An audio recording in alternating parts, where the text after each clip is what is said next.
Al esparcir limadura de hierro sobre un imán, observa que la misma forma un dibujo regular.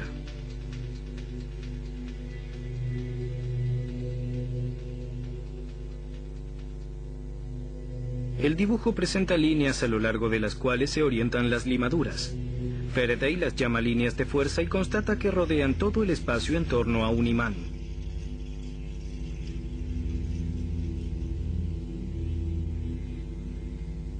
Más adelante, Faraday creará para ello el concepto de campo magnético vigente desde entonces. Faraday llega a la conclusión de que una corriente eléctrica solo puede ser transferida a un alambre cuando lo cortan las líneas de fuerza magnética.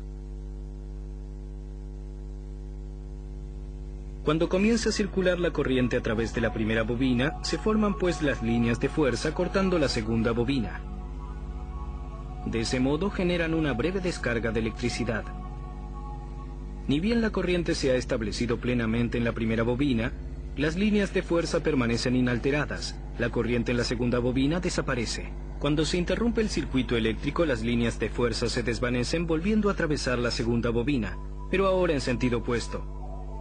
Se produce una breve descarga eléctrica inversa. Ahora Faraday está seguro. Las líneas de fuerza que atraviesan un conductor eléctrico provocan allí una descarga eléctrica única. Le llaman inducción electromagnética a este efecto. Pero ¿cómo, se pregunta Faraday, se podría hacer que la inducción actúe en forma continua, no solo en una única y breve descarga?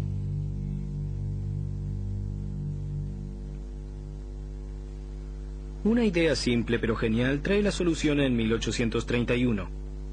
Faraday monta un disco de cobre de manera tal que una parte del mismo se encuentra entre los polos de un imán en forma de herradura. Luego hace rotar el disco de cobre.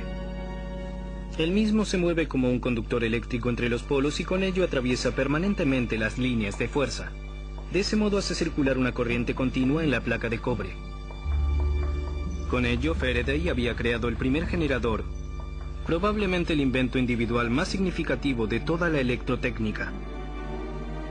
Sus experimentos de inducción electromagnética, realizados en su laboratorio en la Royal Institution, se difunden con extrema rapidez. El ex ayudante de laboratorio se convierte en investigador mundialmente famoso. En 1833 es nombrado profesor de química en la Royal Institution.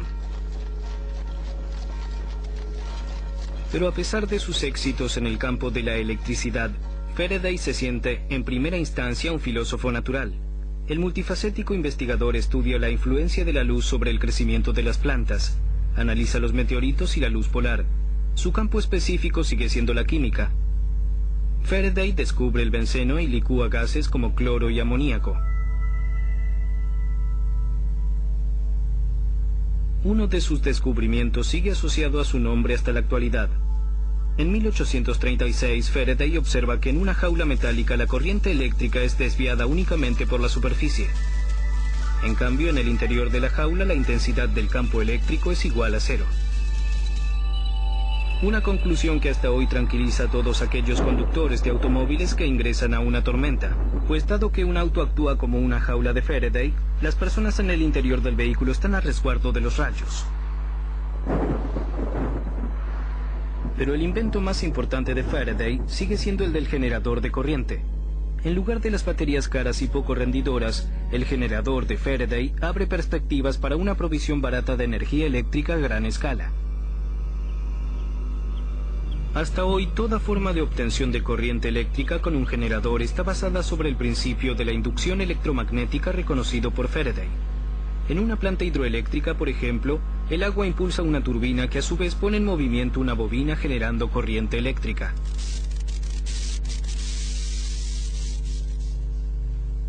Es notable y fuera de lo común que Michael Faraday haya logrado todos sus descubrimientos a partir de una gran capacidad de comprensión de los fenómenos naturales, de agudeza en la observación y creatividad en la experimentación. Faraday ha realizado varias decenas de miles de experimentos y aún así no ha publicado ninguna fórmula. De eso se hace cargo el físico escocés James Clerk Maxwell. Él traduce en fórmulas matemáticas los conocimientos obtenidos experimentalmente por Faraday en 60 años de trabajo. Esas ecuaciones y los descubrimientos de Faraday son considerados hasta hoy la culminación de la investigación física del siglo XIX. Michael Faraday muere el 25 de agosto de 1867 a la edad de 75 años en su casa de Londres. Se destacó frente a todos los demás investigadores por su habilidad de trasladar los resultados de experimentos fundamentales en aplicaciones prácticas. Hasta hoy sigue en funcionamiento un faro diseñado por Faraday, construido como prototipo y finalmente levantado en la costa este de Inglaterra. Él mismo recuerda a un hombre que durante toda su vida aunó genialidad práctica con una infatigable vocación por el saber.